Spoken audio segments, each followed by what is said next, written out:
Welcome to Chandramax. This is honest Raj. நம்ம இந்த வீடியோவில் எஸ்எஸ்சி ஜிடி கான்ஸ்டபிள்ல ப்ரீவியஸ் இயர் கேட்கப்பட்ட history question and answer part 16 பார்க்க போறோம். இப்பதான் இந்த வீடியோவை ஃபர்ஸ்ட் டைம் பாக்குறீங்கன்னா, ஸோ இதுக்கு முன்னாடி 15 பார்ட் வந்து நம்ம சந்திரமேக்ஸ் பிளேலிஸ்ட்ல விட்டுருக்கோம். அந்த 15 பார்ட்டையும் பார்த்துட்டு இந்த 16வது பார்ட்டை கண்டினியூ பண்ணுங்க. ஓகேவா? வித்தவுட் எனி டிலே இந்த 16வது பார்ட்டோட ஃபர்ஸ்ட் கொஸ்டின் பார்த்தலாமா?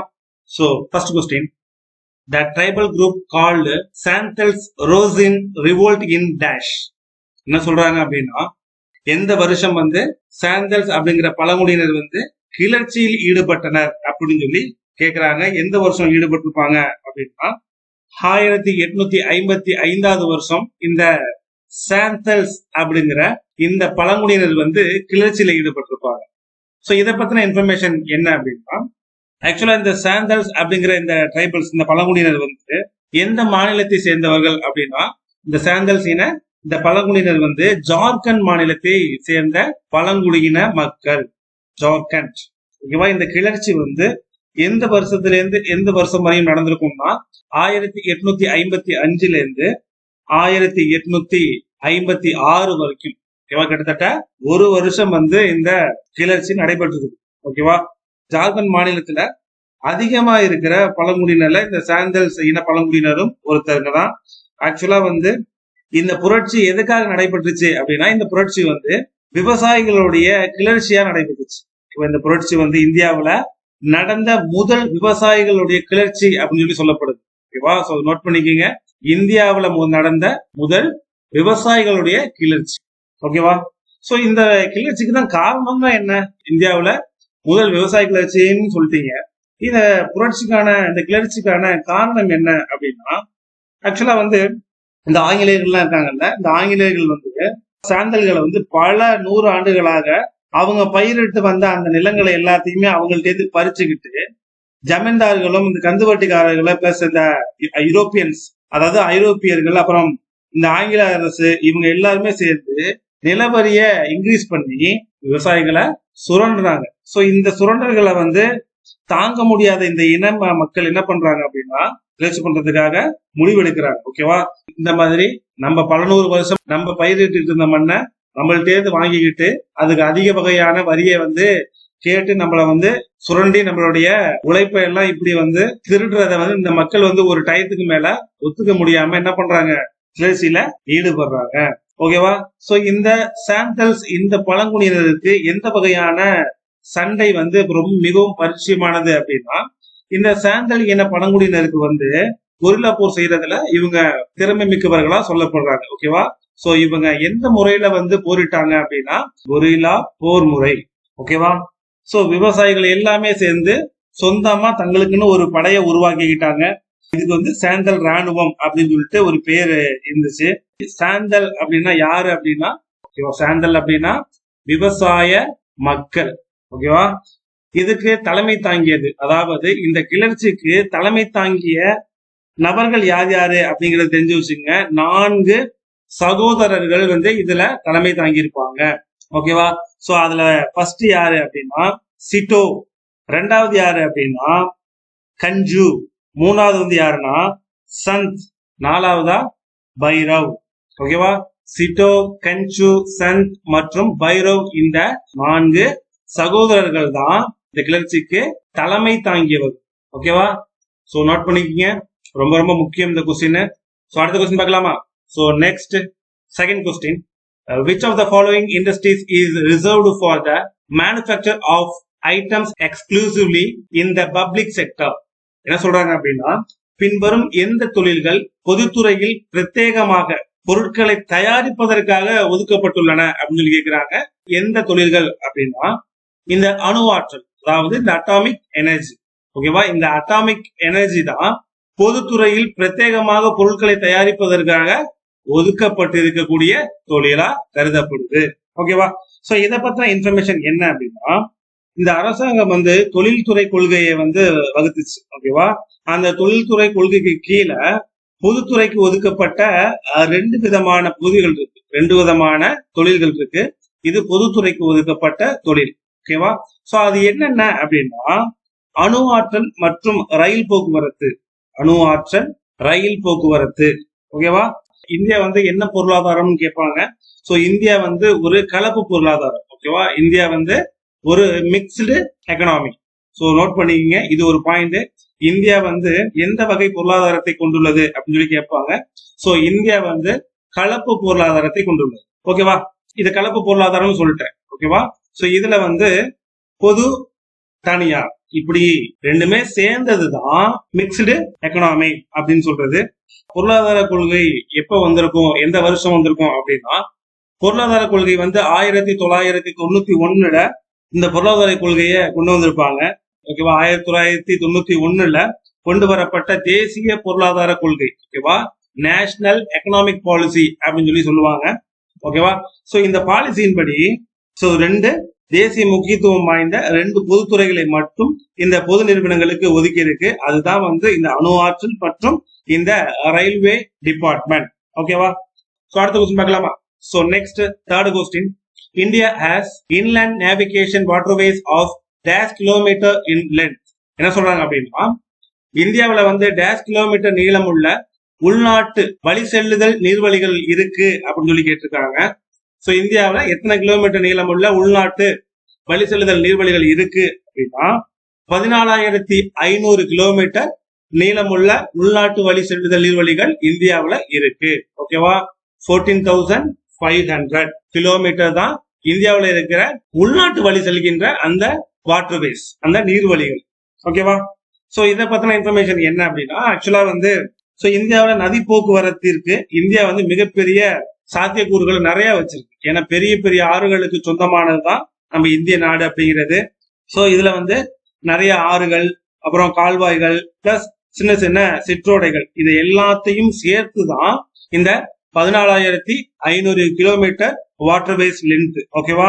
அதிலும் குறிப்பா இன்னும் இதை டீப்பா சொல்லணும் அப்படின்னா, இந்த 14,500 கிலோமீட்டர் பிரிச்சா இதுல வந்து 5,200 கிலோமீட்டர் வந்து ஆறுகள் வழியும், 4,000 கிலோமீட்டர்ஸ் வந்து கால்வாய்கள் வழியும், சோ இது இல்லாம மற்ற நீர்வழிகள் மூலமா வந்து கிட்டத்தட்ட 5,300 கிலோமீட்டரும் இருக்கு. சோ இந்த 14,500 கிலோமீட்டரை இப்படிதான் பிரிக்கலாம்.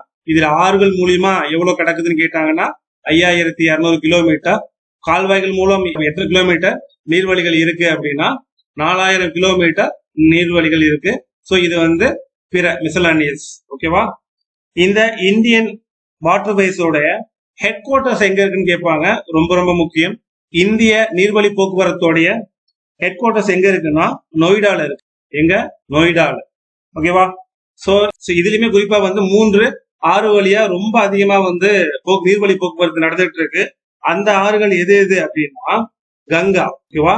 Ganga, Bhagirathi river, Hooghly river.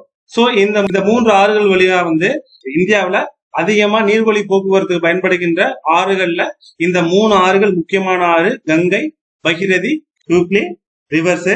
Note பண்ணிங்க எல்லாத்தையுமே. சோ அடுத்த கொஸ்டின் பார்த்தலாமா? So next fourth question. Which constitutional amendment introduced the compulsory education to children between the age group of 6 to 14? So இது மோஸ்ட் இம்பார்ட்டன்ட். ஓகேவா? 6ல இருந்து 14 வரையிலான குழந்தைகளுக்கு கட்டாய கல்வியை அறிமுகப்படுத்திய அந்த அமெண்ட்மெண்ட் எது அப்படின்னா 86வது அமெண்ட்மெண்ட் தான். ஓகேவா? 86வது அமெண்ட்மெண்ட் தான் 6ல இருந்து 14 வரையிலான அந்த குழந்தைகளுக்கு கட்டாய கல்வியை அறிமுகப்படுத்திய அரசியலமைப்பு திருத்தம். ஓகேவா? சோ இதை பத்தின இன்ஃபர்மேஷன் என்ன அப்படின்னா, ஆக்சுவலா சோ இந்த 86வது இந்த சட்ட சீர்திருத்தம் வந்து எந்த வருஷம் கொண்டு வந்திருப்பாங்க அப்படின்னா, இந்த 86வது இந்த சட்ட சீர்திருத்தம் வந்து 2002 கொண்டு வந்திருப்பாங்க. இந்த வருஷம் 2002 இருந்து தான் வந்து 6ல இருந்து 14 வயசுல உள்ள அந்த குழந்தைகளுக்கு கட்டாயமா நீங்க கல்வி கொடுக்கணும், கட்டாயமா கல்வி கொடுக்கணும் அப்படின்னு சொன்ன அந்த சட்ட சீர்திருத்தம் வந்த வருஷம் வந்து 2002 தான். ஓகேவா? சோ இதுக்கு விதை போட்டது யாரு அப்படின்னா, சோ 1990கள்ல ராமமூர்த்தி கமிட்டி அவர்களுடைய அறிக்கை தான் கல்வி உரிமை பற்றிய முதல் அதிகாரப்பூர்வமான ஒரு ஆவணமா சொல்லப்படுது. ஓகேவா? அப்போ எந்த கமிட்டி தந்த அந்த ஆவணம் முதல் ஆவணமா சொல்லுது கல்விக்கு அப்படின்னா ராமமூர்த்தி கமிட்டி. ஓகேவா? இவர்கள் கொடுத்த அந்த அறிக்கை தான் கல்வி உரிமை பற்றிய முதல் ஆவணம். ஓகேவா? சோ 1990 வந்து ராமமூர்த்தி கமிட்டி கொடுத்துட்டாங்க. கல்வி அடிப்படை உரிமையை பத்தி வேற யாரு பேசியிருப்பாங்க, வேற என்ன இன்சிடென்ட் நடந்திருக்கும் அப்படின்னா, சோ 1993 உன்னிகிருஷ்ணன் ஜேபி, ஓகேவா. சோ இவர் வந்து என்ன பண்றாரு அப்படின்னா, ஆந்திர பிரதேசம் மற்றும் பல மாநிலங்கள்ல உச்சநீதிமன்றத்தோட சில முக்கிய தீர்ப்பு வந்திருக்கும். அது என்ன அப்படின்னா, 21வது அந்த பிரிவில் இருந்து கல்வியை வந்து அடிப்படை உரிமை தான் அப்படின்னு சொல்லிட்டு சொல்றாங்க. யாரு சொன்னாங்க அப்படின்னா உன்னிகிருஷ்ணன், ஓகேவா. சோ இது இல்லாம 1999 தபாஸ் மஜும்தார் கமிட்டி ஒன்னு ஏற்பாடு பண்ணியிருப்பாங்க. தபாஸ் மஜும்தார் கமிட்டி ஒன்னு ஏற்பாடு பண்ணியிருப்பாங்க. சோ அந்த கமிட்டி என்ன சொல்லியிருக்கோம் அப்படின்னா, அதாவது பிரிவு 21A வந்து இந்த அடிப்படை கல்வியை வந்து சேர்க்கணும் அப்படின்னு சொல்லியிருப்பாங்க. 1999 யாரு? தபஸ் மஜும்தார் கமிட்டி என்ன சொல்லியிருக்கோம், பிரிவு 21A நீங்க இந்த அடிப்படை கல்வி உரிமையை சேர்க்கணும் அப்படின்னு சொல்லியிருப்பாங்க. அதன்படி 2002 86வது சட்ட சீர்திருத்தத்தின்படி பார்ட் 3 தானே அடிப்படை உரிமைகள். சோ அதுல வந்து கல்விக்கான உரிமையை வந்து சேர்த்தாங்க. ஓகே, கல்விக்கான உரிமையை சேர்த்திருப்பாங்க. எந்த வயசுல இருந்து எந்த வயசு வரைக்கும் இது கட்டாயம் அப்படின்னா 6ல இருந்து 14 வயசுக்குரிய அந்த குழந்தைகளுக்கு இது ரொம்ப ரொம்ப கட்டாயமான ஒரு உரிமையா இருக்குது. ஓகேவா. சோ நோட் பண்ணிக்கீங்க. அடுத்த கொஸ்டின் பார்க்கலாமா. So next 5th question, the constellation Ursa Major is also known as dash. Ursa Major விண்மீன் டேஷ் என்றும் அழைக்கப்படுகிறது அப்படின்னு கேட்டிருக்காங்க. இந்த உர்சா மேஜர் வந்து டேஷ் என்றும் அழைக்கப்படுகிறது அப்படின்னா வேற எப்படி சொல்லுவாங்க அப்படின்னா, உர்சா மேஜர் விண்மீனை த கிரேட் பியர், அதாவது பெரிய கரடி அப்படின்னு இதை அழைப்பாங்க. ஓகேவா. இந்த விண்மீன் குழு வந்து வருஷம் முழுவதும் வட அரைக்கோளத்துல, ஓகேவா, வருஷம் முழுவதும் வட அரைக்கோளத்துல காணப்படுகின்ற ஒரு விண்மீன் கூட்டம் தான் இந்த உர்சா மேஜர்னு சொல்லுவாங்க. அததான் வந்து நம்ம இந்த உர்சா மேஜரை பெரிய கரடி அப்படின்னு சொல்றோம். இது வந்து வட அரைக்கோளத்தில் விண்மீன் கூட்டம் வருஷம் முழுவதும் இது இருக்குமா. ஓகேவா. இது வந்து லத்தீன் மொழியில இது உர்சா மேஜர் அப்படின்னு இருக்கு. தமிழ்ல நம்ம இதை எழுமீன் அப்படின்னு சொல்லுவோம். அப்படி இல்லைன்னா சப்த ரிஷி மண்டலம் அப்படின்னு சொல்லுவோம். எப்படி சொல்லுவோம்? எழுமீன் அப்படின்னு சொல்லுவோம். அப்படி இல்லைன்னா சப்த ரிஷி மண்டலம் அப்படின்னு இத நம்ம தமிழ்ல சொல்லுவோம். ஓகேவா. இதை கீழே இருந்து பாக்குறதுக்கு இந்த விண்மீன் கூட்டம் எப்படி இருக்குமா, பாக்குறதுக்கு ஒரு பெரிய கரடி மாதிரி இருக்குமா. ஓகேவா. சோ அடுத்த கொஸ்டின் பார்க்கலாமா. So next 6th question, the dash mandates the requirement of POSH policy in order to prevent sexual harassment against women in the workplace and also protect them.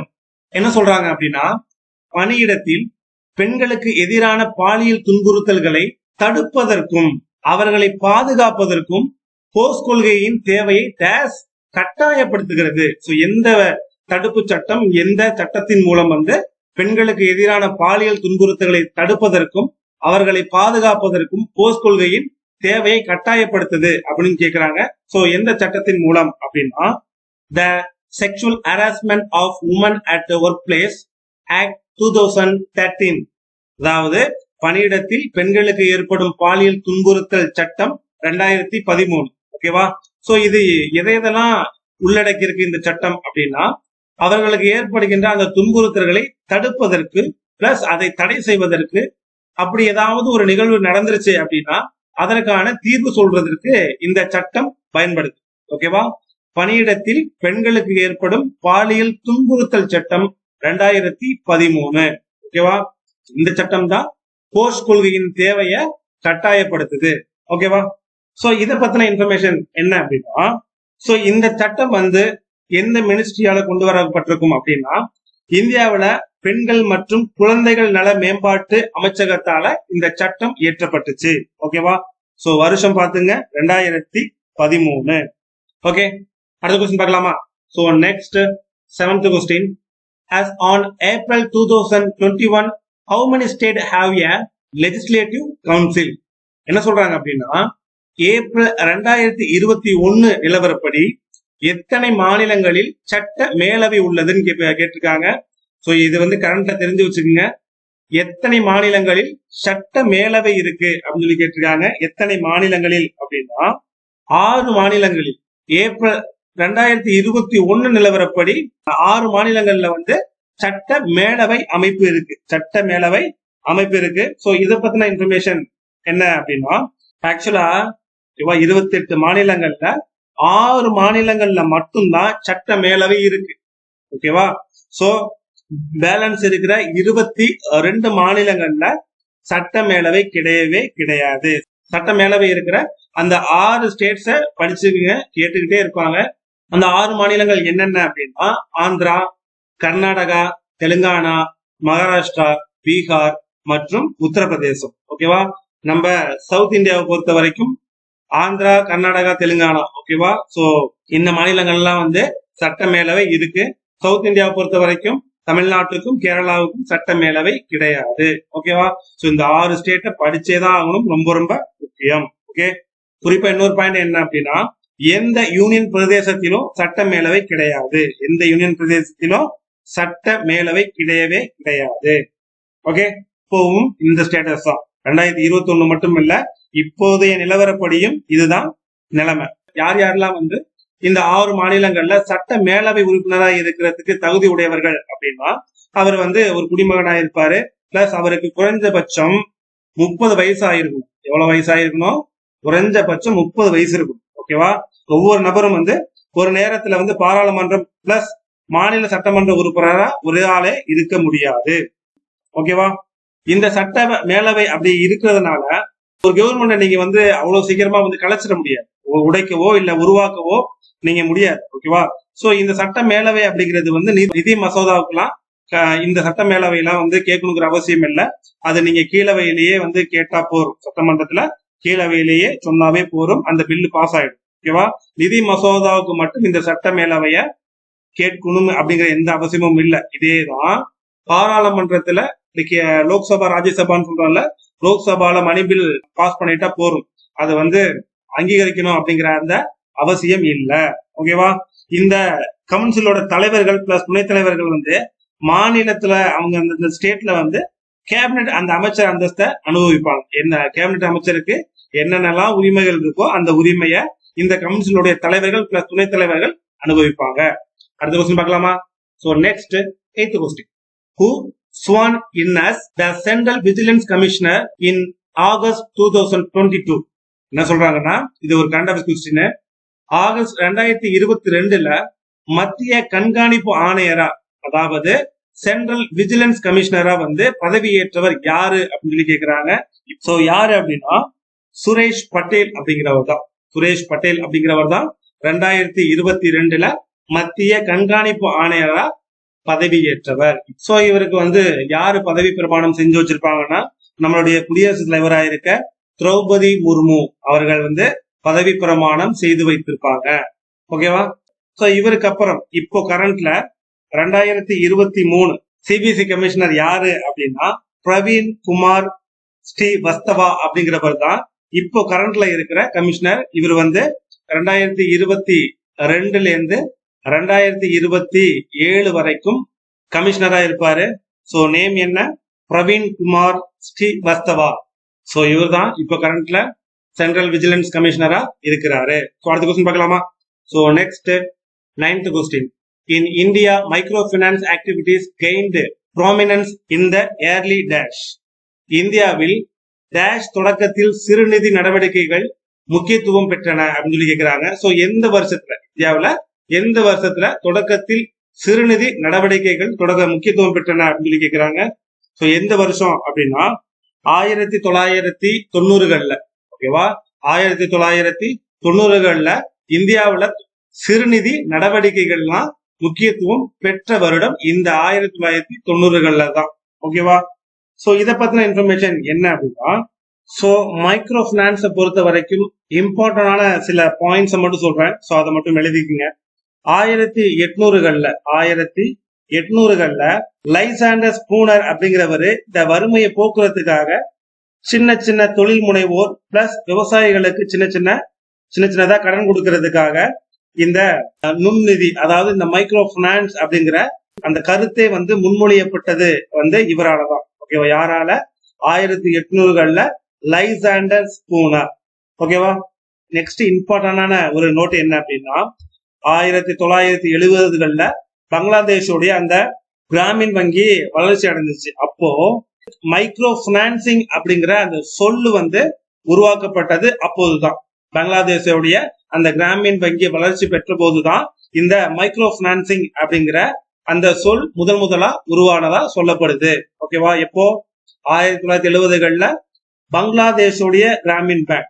Next 3வது பாயிண்டா என்ன ஞாபகம் வச்சுக்கணும் அப்படின்னா, இந்த கிராமின் வங்கி யாரால தொடங்கப்பட்டிருக்கும் அப்படின்னா, இந்த கிராமின் வங்கி வந்து முகமது யூனுசால் அப்படிங்கிறவரால தொடங்கப்பட்டிருக்கும். ஆக்சுவலா இந்த கிராமின் வங்கியில இவங்க 70களில் இந்த வார்த்தையை யூஸ் பண்ணியிருந்தாலும் இந்த நுண்கடன்களை கொடுக்கறதுக்கான சில முறைகளை ஒழுங்குபடுத்தியிருந்தாங்க. சோ அதை வந்து நடைமுறைப்படுத்திய வருஷம் எந்த வருஷம் அப்படின்னா 1976ல இந்த கிராமின் வங்கியில வந்து நுண்கடன் நடைமுறைகளை முதலா அவங்க அப்பதான் அறிமுகப்படுத்துறாங்க. எப்போ? 1976ல நுண்கடன் நடைமுறை. ஓகேவா? சோ அடுத்த கொஸ்டின் பார்க்கலாமா? So next 10th question, name the suicidal bag of the cell. So உயிரணுவின் தற்கொலை பைகளுக்கு எப்படி பெயர் சொல்லி நம்ம சொல்றோம் அப்படின்னு சொல்லி கேக்குறாங்க. சோ உயிரணுவின் தற்கொலை பை அப்படின்னு சொல்லி அழைக்கப்படுறது எது அப்படின்னா லைசோசோம்கள் தான். லைசோசோம்கள் தான் சூசைடல் பேக்ஸ் அப்படின்னு சொல்லி சொல்றோம். ஓகேவா? ஏன் இத தற்கொலை பைகள் அப்படின்னு சொல்லி சொல்றாங்க அப்படின்னா, அதுல வந்து ஹைட்ரோலைட்டிக் அப்படிங்கிற என்சைம்களை வந்து சேமிச்சு வைக்கப்படுது. இந்த பேக்ஸ்ல ஹைட்ரோலைட்டிக் அப்படிங்கிற ஒரு என்சைமை சேமிச்சு வைக்குது. அந்த நொதிகள் வந்து என்ன பண்ணுது அப்படின்னா, சில முக்கியமான இறந்து போன அந்த மூலக்கூறுகளையோ செல்களையோ ஜீரணிக்கிறதுக்கு அது பயன்படுத்திக்குது. அந்த பையில சேகரித்து வைக்கப்பட்டிருக்கிற அந்த என்சைம்கள் வந்து என்ன பண்ணுது அப்படின்னா, ரொம்ப காம்ப்ளிகேட்டடா இருக்கிற சில மூலக்கூறுகளையும் சில இறந்து போன செல்களையும் அது ஜீரணிக்குது. அது வந்து டைஜஸ்ட் பண்ணுது. ஓகேவா? அதனாலதான் இது சூசைடல் பேக்ஸ் அப்படின்னு சொல்லி சொல்லப்படுது. தன்னைத்தானே அழிச்சுக்க முடியறதுனால இதை வந்து என்ன சொல்றோம்? தற்கொலை பைகள் அப்படின்னு சொல்லி சொல்றோம். ஓகேவா? சோ ஆப்ஷன்ல இருக்கிற இந்த பெராக்சிசோம் அப்படின்னு சொல்லி இருக்குல்ல, இந்த பெராக்சிசோம்னா என்ன அப்படின்னா, இது வந்து மூலக்கூறுல இருக்கிற அந்த ஆக்சிஜனை எல்லாத்தையும் பயன்படுத்தி ஒரு ஆக்சிஜனேற்ற அந்த எதிர்வினையை நடத்துவதற்காக இந்த பெராக்சிசோம்கள் வந்து நிபுணத்துவம் பெற்றவையா கருதப்படுது.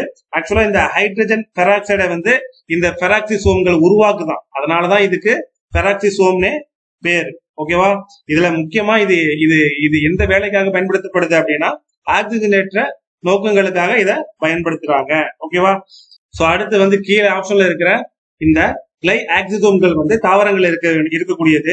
ஆக்சுவலா தாவரங்கள்ல வந்து இந்த கிளை ஆக்சிசோம்கள், அதாவது கிளை ஆக்சிசோம் அப்படின்னா ஒரு வகை பெராக்சிசோம்கள் தான் இது. ஏன்னா ஆக்சிஜனேற்ற வினைகளை உருவாக்கக்கூடியதுதான் இந்த பெராக்சிசோம்கள் அப்படிங்கிறது. ஓகேவா?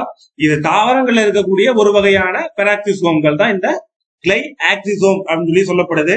இது வந்து என்ன பண்ணுது அப்படின்னா, விதை முளைப்பதற்காக சேமிக்கப்படுகின்ற அந்த கொழுப்பு அமிலங்களை சர்க்கரையா கன்வெர்ட் பண்றதுல ஹெல்ப் பண்ணுது தாவரங்களுக்கு. ஓகேவா? கிளை ஆக்சிசோமை பத்தி பக்கத்தையே நோட் பண்ணி வச்சுக்கோங்க. ஓகே, அடுத்த கொஸ்டின் பார்க்கலாமா? So next 11th question, the first formula 1 race in India was held in dash.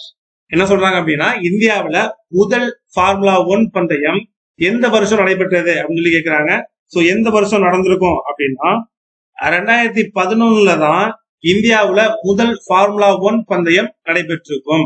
So இதை பத்தின இன்ஃபர்மேஷன் என்ன அப்படின்னா, இந்த முதல் ஃபார்முலா, அதாவது முதல் ஃபார்முலா 1 ரேஸ் அப்படிங்கிறது வந்து எந்த பிளேஸ்ல இந்தியாவில் நடத்திருப்பாங்க அப்படின்னா நொய்டா அப்படிங்கிற இடத்துலதான், நொய்டாவில் இருக்கிற புத்த சர்வதேச சர்க்கியூட்ல இந்த ஃபார்முலா 1 பந்தயம் நடைபெற்றிருக்கும்.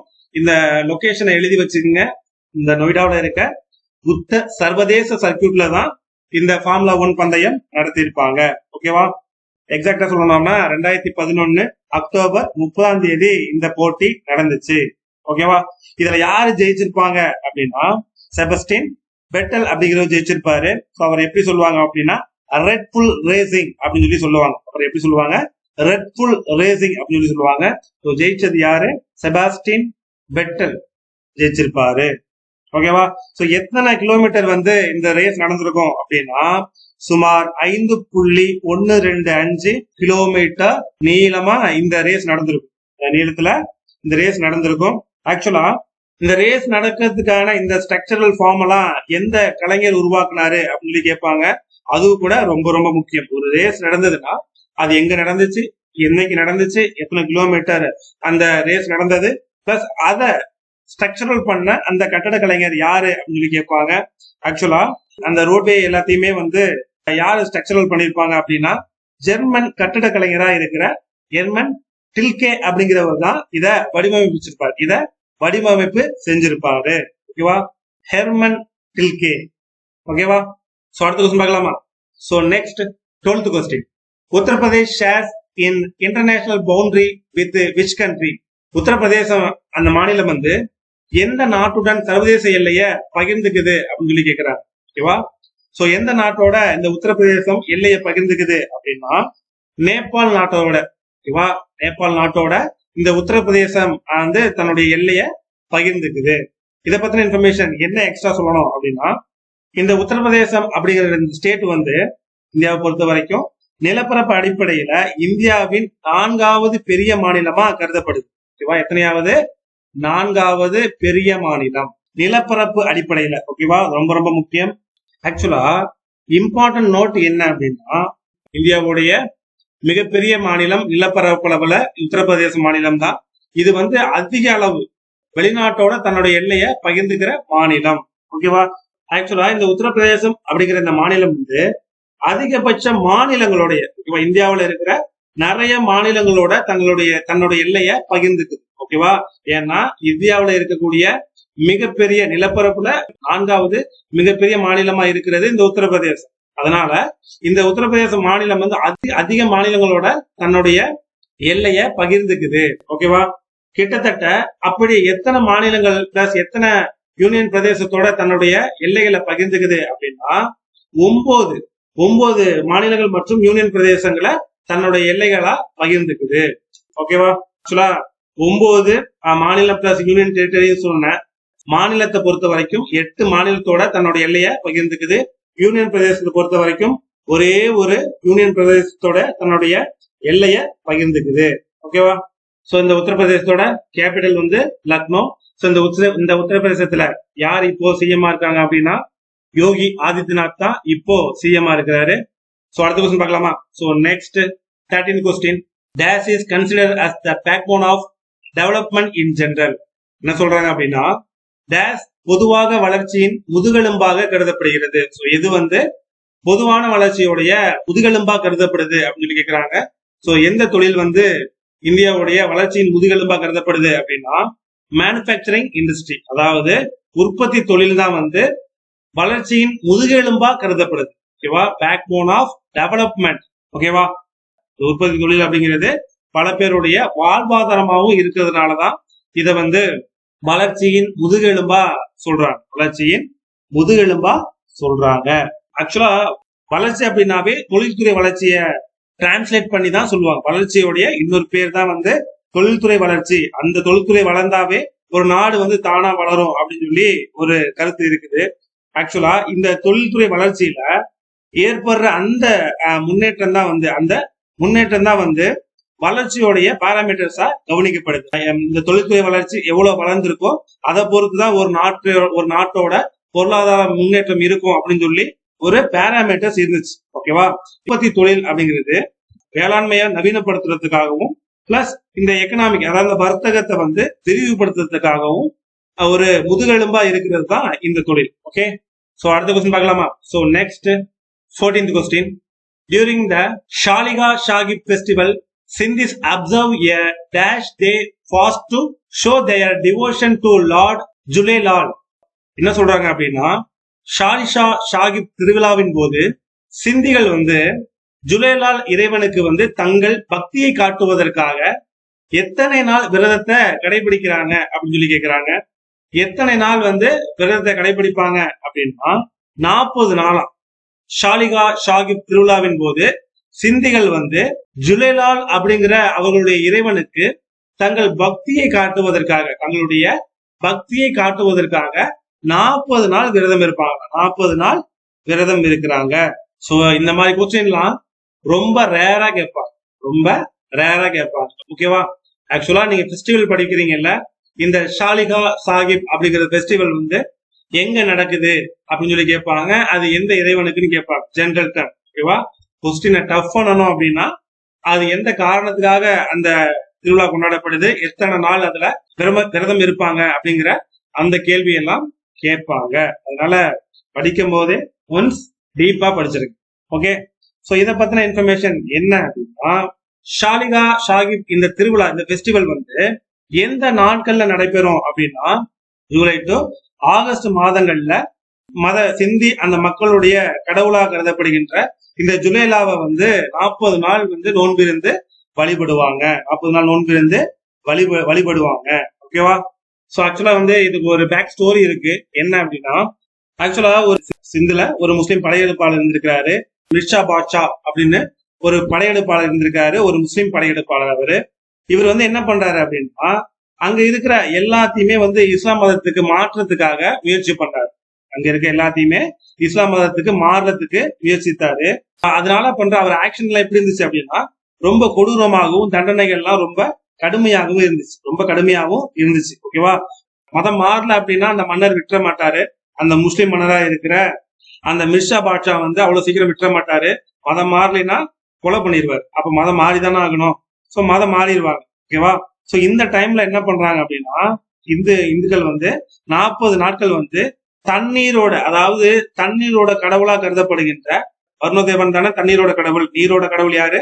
வருணதேவன் தான். ஓகேவா? அவங்கள்ட்ட பிரார்த்தனை பண்ணாங்களா. என்ன அப்படின்னா, ஒரு நதிக்கரையில போயிட்டு என்ன பண்றாங்க, பிரார்த்தனை பண்றாங்க. அந்த கடைசி அந்த 40வது நாள்ல வருணதேவன் வந்து இந்த கொடுங்கோலன் மிர்ஷா பாட்ஷா இருக்காருல்ல, அந்த மிர்ஷா பாட்ஷா அவர்கள்ட்ட இருந்து மீட்டு இந்த ஜுலேலால் அப்படிங்கிற ஒரு வடிவத்துல காட்சி அளித்தார். ஓகேவா? ஜுலேலா அப்படிங்கிற வடிவத்துல அந்த வழிபாட்டுக்கு வந்து அவர் வந்து பதில் சொல்லியிருக்காரு. ஓகேவா?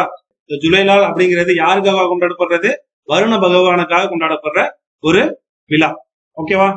அடுத்த கொஸ்டின் பார்க்கலாம். So next 15th question, which team has won the highest number of Ranchi trophy titles? என்ன சொல்றாங்க அப்படின்னா, அதிக ராஞ்சி கோப்பை பட்டங்களை வென்ற அணி எது அப்படின்னு சொல்லி கேக்குறாங்க. அதிகமா ராஞ்சி கோப்பைகளை யார் வென்றிருப்பாங்க அப்படின்னா, இந்த மும்பை தான். ஓகேவா? மும்பை தான் அதிக ராஞ்சி கோப்பை பட்டங்களை வென்ற அணி. ஓகே, சோ இத பத்தின இன்ஃபர்மேஷன் என்ன அப்படின்னா, இந்த ராஞ்சி கோப்பை அப்படிங்கிறது வந்து முதல் தர கிரிக்கெட் அப்படின்னு சொல்லி சொல்லுவாங்க. உள்நாட்டு முதல் தர கிரிக்கெட் போட்டி தான் இந்த ராஞ்சி ட்ரோபி அப்படிங்கிறது. இதுல இந்தியாவுல முதல் டெஸ்ட் கிரிக்கெட் வீரரா கருதப்படுகின்ற ஒருத்தர் தான் இந்த ரஞ்சித் சிங் அப்படிங்கிறவரு. அவருடைய பேர்ல தொடங்கப்பட்டதுதான் இந்த ராஞ்சி ட்ரோபி அப்படிங்கிறது. சோ நோட் பண்ணிக்கீங்க, இந்த ராஞ்சி ட்ரோபின்னு ஏன் இதுக்கு பேர் வந்திருக்கும் அப்படின்னா, இந்தியாவுல முதல் டெஸ்ட் கிரிக்கெட் வீரர்கள்ல ஒருவராக இருக்கிறவரு இந்த ரஞ்சித் சிங் அப்படிங்கிறது. ஓகேவா? சோ அவருடைய பேர்ல தொடங்கப்பட்டதுதான் இந்த ட்ரோபி. ஆக்சுவலா 2019 கணக்குப்படியே இவங்கள்ட்ட 41 ராஞ்சி ட்ரோபி இருந்துச்சு. இந்த மும்பை கிட்ட 41 ராஞ்சி ட்ரோபி இருந்துச்சு. ஓகேவா? இந்த ராஞ்சி ட்ரோபியோடைய முதல் பதிப்பு எப்ப நடந்திருக்கும் அப்படின்னா, 1934ல இருந்து 1935 வரைக்கும் தான் இந்த முதல் பதிப்பு ராஞ்சி ட்ரோபி விளையாண்டுருப்பாங்க. ஓகேவா? சோ ரீசெண்டா வந்து 2019ல இருந்து 2020 வரைக்கும் வந்து எந்த டீம் ஜெயிச்சிருக்கும் அப்படின்னா, சௌராஷ்டிரா தான் இந்த ராஞ்சி ட்ரோபிய வின் பண்ணிருப்பாங்க. ஆக்சுவலா இந்த ராஞ்சி ட்ரோபில வந்து அதிக ரன்களை எடுத்தவர் யாரு அப்படின்னா, வாசிம் ஜாஃபர் அப்படிங்கிறவர் தான். யாரு? வாசிம் ஜாஃபர் அப்படிங்கிறவர் தான் அதிக ரன்களை எடுத்தவர் இந்த ராஞ்சி ட்ரோபியை பொறுத்த வரைக்கும். அதிகமா விக்கெட் வீழ்த்தினது யாருன்னா ரஜிந்தர் கோயல் அப்படிங்கிறவர். யாரு? ரஜிந்தர் கோயல். ஓகே, தமிழ்நாட்டுல எத்தனை தடவை இந்த ராஞ்சி ட்ரோபியை வின் பண்ணிருப்போம் அப்படின்னா, தமிழ்நாட்டுல கிட்டத்தட்ட 2 தடவை வந்து நம்ம ராஞ்சி ட்ரோபியை வின் பண்ணிருப்போம். ஓகேவா? அடுத்த கொஸ்டின் பார்க்கலாமா? So next 16th question, who among the following Congress leaders of India retired from Rajya Sabha in March 2022? என்ன சொல்றாங்க அப்படின்னா, இந்தியாவின் பின்வரும் காங்கிரஸ் தலைவர்களில் யார் வந்து மார்ச் 2022ல ராஜ்யசபாவில் இருந்து ஓய்வு பெற்றாங்க அப்படின்னு சொல்லி கேட்பாங்க. யார் ஓய்வு பெற்றிருப்பாங்க அப்படின்னா, பழனியப்பன் சிதம்பரம் அவர்கள் தான் மார்ச் 2022ல ராஜ்யசபாவில் இருந்து ஓய்வு பெற்ற காங்கிரஸ் தலைவர். ஓகேவா? சோ அடுத்த கொஸ்டின் பார்க்கலாமா? So next 17th question, the Muttarayar held power in the Kaveri Delta. They were subordinate to the Pallava kings of dash. Mutharaiyar Kaveri டெல்டாவில் ஆட்சி செய்தார். ஓகேவா? இது ஒரு பாயிண்ட். முத்தரையர் வந்து காவிரி டெல்டா பகுதியில ஆட்சி செய்தார். அவர்கள் டேஸ் பல்லவ மன்னருக்கு அடிபணிந்தனர் அப்படின்னு சொல்லி கேட்டிருக்காங்க. எந்த பல்லவ மன்னர்களுக்கு இந்த முத்தரையர் வந்து அடிபணிஞ்சிருப்பாங்க அப்படின்னு சொல்லி கேக்குறாங்க. எந்த பல்லவ மன்னர்களுக்கு அப்படின்னா காஞ்சிபுர பல்லவ மன்னர்களுக்கு தான் இந்த முத்தரையர் அப்படிங்கிறவர் வந்து அடிபணிந்திருப்பாரு. இந்த முத்தரையர் அப்படிங்கிறவர் வந்து எந்த பகுதியை ஆட்சி செய்தவர் அப்படின்னு சொல்லி கேட்பாங்க. காவிரி டெல்டா பகுதியை ஆட்சி செய்தவர். ஓகேவா? ஆக்சுவலா இந்த காவிரி டெல்டாவில ஓகேவா முத்தரையர் அப்படின்னு அழைக்கப்படுகின்ற ஒரு சிறிய குடும்பம் வந்து அதிகாரம் பண்ணி அந்த டைம்ல ரூல் பண்ணிட்டு இருந்தாங்க. அந்த பகுதியில இந்த காவிரி டெல்டா பகுதியை வந்து ஆட்சி பண்ணிட்டு இருந்தாங்க. அவர்களை வந்து என்ன பண்றாங்க, அவங்க ஒரு சின்ன குரூப் தான். ஓகேவா? சோழ டைனாசிட்டில இருந்த ஒரு சின்ன குரூப் தான் இந்த முத்தரையர் அப்படிங்கிறவங்க. அது வந்து ஒரு சின்ன ஃபேமிலி. முத்தரையர் அப்படின்னு அழைக்கப்படுகின்ற ஒரு சின்ன குடும்பம், ஒரு ஃபேமிலி வந்து அந்த டெல்டா பகுதியை ஆட்சி புரியுறாங்க. அவர்களை தோற்கடிச்சிட்டாங்க. அவர்களை தான் இந்த பல்லவ மன்னர்கள் அடிபணிய வச்சிருப்பாங்க. ஓகேவா? சோ அவங்க பக்கத்து போன அந்த டெல்டாவை வந்து உறையூரை சேர்ந்த சோழர்களின் பண்டைய குடும்பத்தை சார்ந்த விஜயாலயன், ஓகேவா, சோழ வம்சத்தை தொடங்கியவர் அப்படின்னு சொல்லி சொல்லலாம் விஜயாலய சோழன். இந்த விஜயாலயன் சோழன் வந்து 9ஆம் நூற்றாண்டுல பல்லவ மன்னர்களிடமிருந்து ஆண்டுகள் இருந்த அந்த டெல்டா பகுதிகளை பல்லவ மன்னர்களிலிருந்து மீட்டவர் யாரு அப்படின்னா இந்த விஜயாலய சோழன் தான். இந்த விஜயாலயன் தான் இந்த பல்லவ மன்னர்கள்ட்ட இந்த முத்தரையர் ஆண்டுகிட்டு இருந்த அந்த காவிரி டெல்டா பகுதிகளை மீட்டெடுத்தவர். ஓகேவா? சோ அடுத்த கொஸ்டின் பார்க்கலாமா? So next 18th question. Identify the acid that convert zinc into zinc sulphate. என்ன சொல்றாங்கன்னா துத்தநாக சல்பேட்டாக மாற்றும் அமிலத்தை கண்டறியவும் அப்படின்னு சொல்லி கேட்டிருக்காங்க. துத்தநாக சல்பேட்டாக மாற்றுகின்ற அந்த அமிலம் எது அப்படின்னா சல்பியூரிக் ஆசிட். சல்பியூரிக் ஆசிட் தான் வந்து துத்தநாக சல்பேட்டாக மாற்றும் அமிலம். ஓகே, ஆக்சுவலா இந்த துத்தநாகம் வந்து சல்பியூரிக் அமிலத்தோட வினை புரியும் போது என்ன நடக்கும் அப்படின்னா அது துத்தநாக சல்பேட்டா நமக்கு கிடைக்குது. என்னவா கிடைக்குது? துத்தநாக சல்பேட் பிளஸ் ஹைட்ரஜன் வாயு கிடைக்கும். துத்தநாக சல்பேட் பிளஸ் ஹைட்ரஜன் வாயு கிடைக்கும். சோ கிரியேட் ஆயிருக்க அந்த அந்த வாயு வந்து ஹைட்ரஜன் வாயு தான் அப்படிங்கறத எப்படி நீங்க கன்ஃபார்ம் பண்ணுவீங்க? ஆக்சுவலா துத்தநாகத்தை வந்து இந்த சல்பூரிக் ஆசிட்டோட வினை புரிந்து துத்தநாக சல்பேட் பிளஸ் ஹைட்ரஜன் வாயுவா கிடைக்கும். உங்களுக்கு கிடைச்சிருக்க அந்த வாயு வந்து ஹைட்ரஜன் வாயு தான் அப்படின்னு நீங்க எப்படி கன்ஃபார்ம் பண்ணுவீங்க அப்படின்னா ஒரு தீக்குச்சியை, ஒரு எரியிற அந்த தீக்குச்சியை எடுத்து அந்த குழாய்க்கு பக்கத்துல வந்துச்சு அப்படின்னா அது பஃப் அப்படின்னு சொல்லி ஒரு ஒளியோட அது எரிந்துச்சு, சவுண்டோட எரியும். பஃப் அப்படிங்கிற ஒரு ஒளியோட அது எரிந்துச்சு அப்படின்னா அது ஹைட்ரஜன் வாயு அப்படின்னு சொல்லி கன்ஃபார்ம் பண்ணிக்கலாம். ஓகேவா? சோ ஆக்சுவலா இதை வந்து கெமிக்கல் டேர்ம்ல எழுதணும் அப்படின்னா சோ Zn plus H2SO4 இது வினை புரிந்துதான் நமக்கு வந்து என்னவா கிடைக்குது? துத்தநாக சல்பேட். ஓகேவா? ZnSO4 அப்படிங்கிறது தான் துத்தநாக sulphate plus H2 plus hydrogen வாயு கிடைக்குது. சோ இதை எழுதிக்கீங்க, முக்கியம்.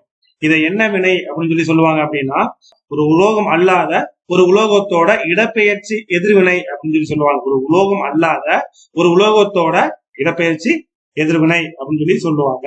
ஓகே, சோ நான் இதுல சவுண்ட் வரும்னு சொன்னல, பஃப் அப்படின்னு சொல்லி சவுண்ட் வரும்னு சொன்னல, இதை நீங்க எங்க உணரலாம் அப்படின்னா இப்ப ஜெட் விமானம் எல்லாம் போகுதுல்ல, ஜெட் விமானம் எல்லாம் போகும்போது ரொம்ப சவுண்டா கேக்குதுல, காரணம் என்னன்னா அதுல ஹைட்ரஜன் வாயு பயன்படுத்துறாங்க.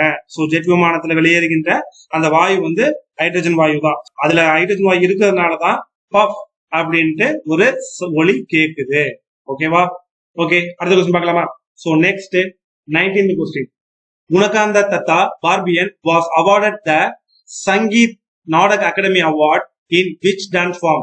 என்ன சொல்றாங்க அப்படின்னா இந்த குணகாந்த தத்தா பார்பியன் வந்து எந்த நடன வடிவில சங்கீத நாடக அகாடமி விருதை வாங்கியிருப்பாரு அப்படின்னு சொல்லி கேக்குறாங்க. எந்த நடனத்துக்காக இந்த சங்கீத நாடக அகாடமி விருது வாங்கியிருப்பாரு அப்படின்னா சத்ரிய டான்ஸுக்காக. எந்த டான்ஸுக்காக?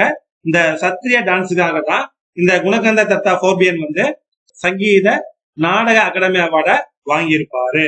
ஓகே, ஆக்சுவலா இந்த சத்ரியா அப்படிங்கிற இந்த டான்ஸ் ஃபார்ம் வந்து எந்த மாநிலத்தோட கிளாசிக்கல் டான்ஸ் ஃபார்ம் அப்படின்னா அசாமோட கிளாசிக்கல் டான்ஸ் ஃபார்ம். இதோட எந்த மாநிலத்தோட? அசாமோட கிளாசிக்கல் டான்ஸ் ஃபார்ம் தான் இந்த சத்ரியா அப்படிங்கிற டான்ஸ் ஃபார்ம். ஆக்சுவலா வேற யாரெல்லாம் இந்த சத்ரியா கிளாசிக்கல் டான்ஸ் ஃபார்ம்ல பெஸ்ட் டான்சர் அப்படின்னா இந்திரா பிபி போரா அப்படிங்கிறவரு, பிளஸ் மணிராம் தத்தா மெக்தார் அப்படிங்கிறவரு, அப்புறம் ரோஷேஸ்வர் சைக்கியா பார்பியன் அப்படிங்கிறவங்க எல்லாருமே இந்த சத்ரியா டான்ஸ் கிளாசிக்கல் டான்ஸ் ஃபார்ம்ல ஃபேமஸான டான்சர். ஓகே, சோ அடுத்த கொஸ்டின் பார்க்கலாமா? Next 20th question, which of the following dances is performed in Goa? பின்வரும் எந்த நடனம் கோவாவில் ஆடப்படுகிற நடனம் அப்படின்னு சொல்லி கேக்குறாங்க. சோ எந்த நடனம் கோவாவில் ஆடப்படுகிற நடனம் அப்படின்னா ஃபுக்டி அப்படிங்கிறது தான். ஃபுக்டி அப்படிங்கிற நடனம் தான் வந்து கோவாவில் ஆடப்படுகின்ற நடனம்.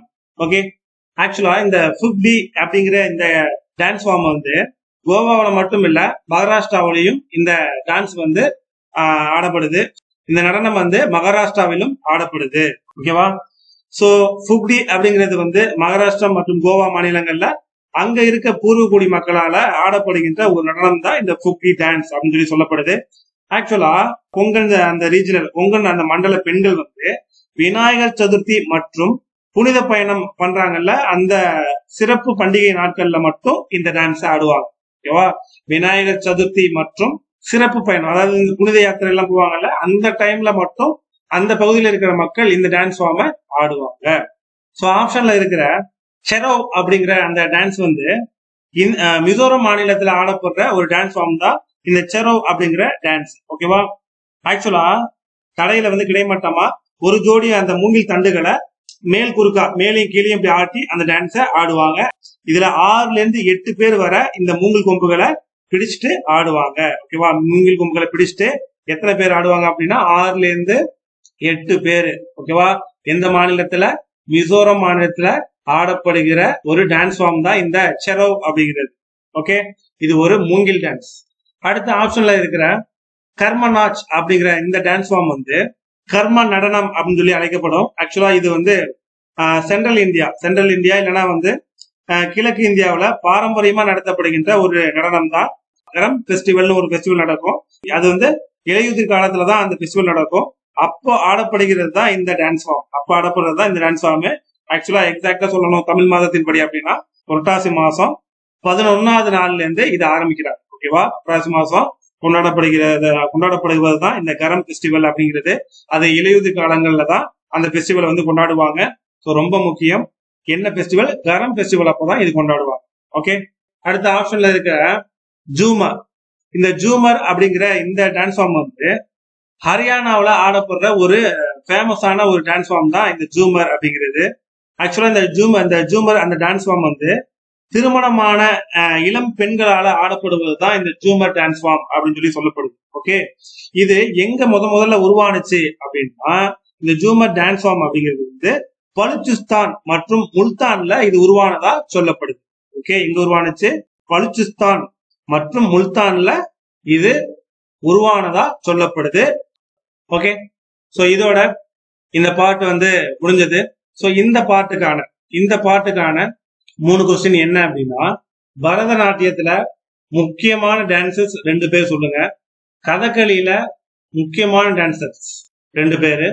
கதக்ல முக்கியமான டான்சர்ஸ் 2 பேர். ஓகேவா? இந்த 3 டான்ஸ்ல 2 பேரு கண்டிப்பா சொல்லுங்க. இந்த 3 டான்ஸ் ஃபார்மும் எந்தெந்த மாநிலத்துக்குரிய கிளாசிக்கல் டான்ஸ் ஃபார்ம்.